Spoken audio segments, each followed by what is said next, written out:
जब ये brand start हुआ था तब इनका मेन एम वुमेन को एम्पावर करना था. It's none other than Trent India, the conglomerate that owns brands like Westside and Zudio. So in 1950, prime minister Jawaharlal Nehru ने इंडियन वुमेन में एक ट्रेंड नोटिस किया. अपनी ब्यूटी नीड्स के लिए या तो वो फॉरेन से कॉस्मेटिक इंपोर्ट करवा रही थी, क्रिएटिंग अ फॉरेक्स ड्रेन, या फिर घर पे मुल्तानी मिट्टी या बेसन जैसे होम रेमेडीज यूज कर रही थी. क्योंकि ऐसा कोई भी इंडियन ब्रांड नहीं था जो इंडियन वुमेन की स्किन टाइप को फोकस में रख के उनके लिए प्रोडक्ट्स बनाए. ये देखकर नेहरू जी ने बिजनेस टाइकून JRD टाटा को अप्रोच किया एंड उन्होंने रिक्वेस्ट किया एक ऐसा कॉस्मेटिक ब्रांड बनाने के लिए जो इंडियन वुमेन की नीड्स को पूरा कर सके. And this is how India's first cosmetic brand Lakme was born. At a time जब मेकअप को एज अ टैबू देखा जाता था, this brand broke the stereotypes by featuring influential women in their ads, iconic personalities like Rekha and Aishwarya Rai, and इस brand के लिए cultural phenomenon बना दिया. Lakme was changing the way women looked at makeup, and ये emotion literally हर Indian women तक पहुंचा. Over the years, Lakme एक top player बन गया था इन इंडियन कॉस्मेटिक मार्केट. और फिर कहानी में आया ट्विस्ट when 1996 में टाटा ग्रुप ने एक स्ट्रेटेजिक डिसीजन लिया and they sold the Lakme brand to Hindustan Unilever, जो कि एक लीडिंग कंज्यूमर गुड्स कंपनी थी. But why would they do that? क्योंकि उस वक्त इंडिया की इकोनॉमी लिबरलाइज हो रही थी and Tata spotted another huge opportunities for something else, which is retail fashion. Lakme को एक हाउसहोल्ड नेम बनाने में सिमोने टाटा का बहुत बड़ा रोल था. She is credited for making Lakme a household name. Tata Group decided to use her expertise to build another brand that they started from Lakme proceeding. Brand was Trent Limited. – 1998 में trend ने अपने flagship brand Westside को launch किया and उनका target था urban fashion forward individuals जिन्हें stylish कपड़े affordable price में चाहिए थे. With the right market and strategy, Westside quickly became one of the India's leading fashion retail chain. And in 2010, India ने एक स्पेनिश रिटेलर इंडीटेक्स के साथ पार्टनर करके अपनी रीच और बढ़ाई. And that's how everyone's most loved Zara came to India. Zara की मदद से ट्रेंड को एक प्रीमियम फैशन मार्केट में एंट्री मिली और इंडियंस को ग्लोबल फैशन ट्रेंड का एक्सेस भी मिला. But trend notice a big gap जो ना तो Zara फिल कर पा रहा था और ना ही Westside. The common Indian people जो फैशन पे इतना ज्यादा खर्चा नहीं करना चाहते थे बट प्रियंका और दीपिका जैसे कपड़े पहनना चाहते थे. एंड इनकी एस्पिरेशन को पूरा करने के लिए ट्रेंड ने 2016 में लॉन्च किया Zudio. Zudio बहुत जल्दी यंगस्टर्स में एक रेज बन गया था बिकॉज उनके सारे आइटम्स प्राइस थे 1000 रुपीज के अंडर और उन्हें लेटेस्ट ट्रेंड के साथ साथ अच्छे क्वालिटी के कपड़े भी मिले. Zudio की सक्सेस आप इस ग्राफ में देख सकते हैं. 2016 में Zudio के लॉन्च के बाद ट्रेंड की सेल्स कितनी तेजी से बढ़ गई थी.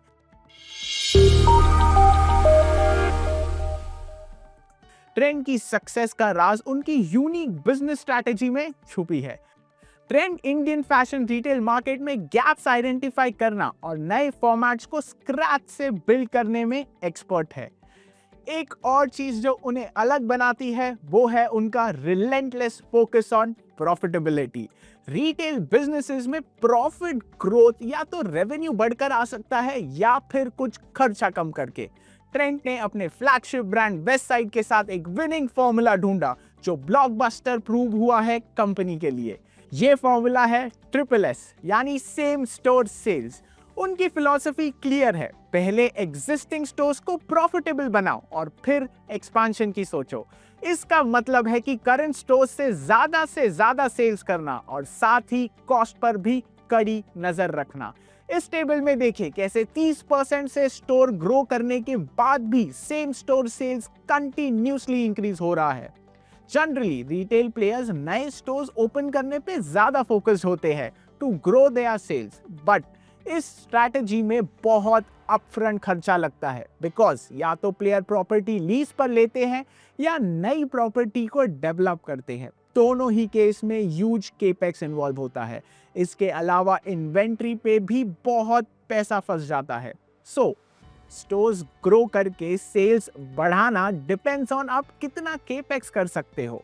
बट ट्रेंड की तरह ट्रिपल एसडी ग्रो करने के लिए आपके प्रोडक्ट लाइन में दम होना जरूरी है। And here is how trend has nailed it. सबसे पहला रीजन है एनहांस्ड शॉपिंग एक्सपीरियंस। ट्रेंड का हर स्टोर इस तरीके से बनाया गया है कि people love to visit it. They make sure that they create a fun vibe for their audience. You see that in a world जहां brands are struggling to sell their membership, वहां Westside की West club loyalty over the years increase हो रही है। दूसरा important reason है inventory freshness. Trend ensures कि latest trend जल्द से जल्द डिजाइन फेज से स्टोर शेल्फ तक पहुंच जाए। इससे जब भी शॉपर्स उनके स्टोर्स को विजिट करते हैं उन्हें हमेशा नई इन्वेंट्री मिलती है। एक शॉपर को और क्या चाहिए? ट्रेंडी क्लोथ्स अच्छे दामों पर मिलते रहे, and this is why they prefer trend stores. तीसरा है in house manufacturing. Because trend अपने क्लोथ्स खुद मैन्युफैक्चर करता है, the brands have entire control over the quality and pricing. इससे कपड़ों की क्वालिटी अच्छी रहती है, प्राइसेस कंट्रोल में रहते हैं एंड कस्टमर्स भी खुश रहते हैं। आउटसोर्स ब्रांड जैसे न्यूऑन, ईटीए एंड हॉप सिर्फ उन्हीं के पास मिलते हैं। तो अगर इनमें से कोई भी ब्रांड चाहिए, कस्टमर को ट्रेंड के पास ही आना पड़ेगा। कोई मिडिल मैन नहीं होता। इससे कॉस्ट कटिंग भी होती है और पूरे सप्लाई चेन पर ट्रेंड का कंट्रोल होता है। You see, total power and control का combo is Trent style.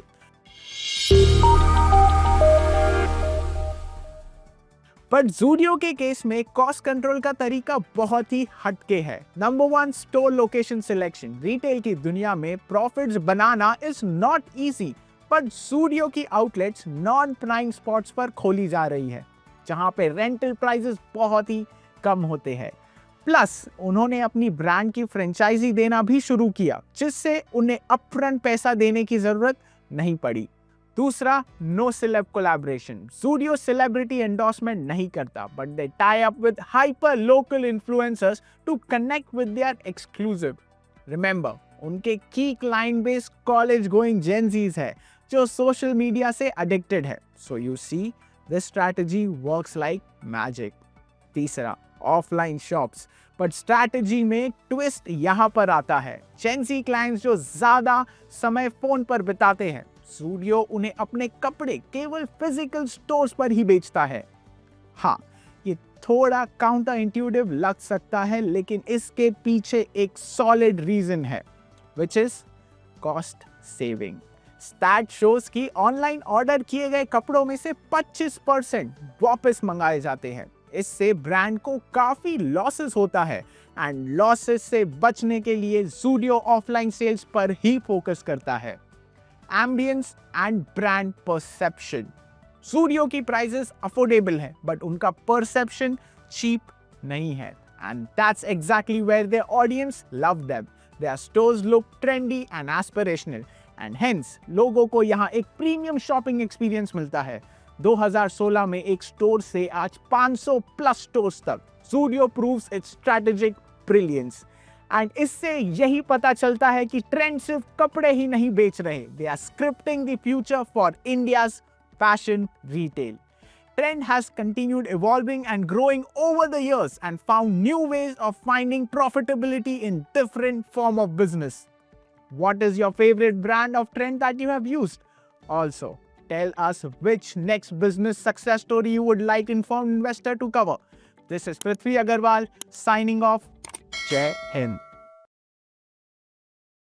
Investments in securities market are subject to market risks. Read all the related documents carefully before investing.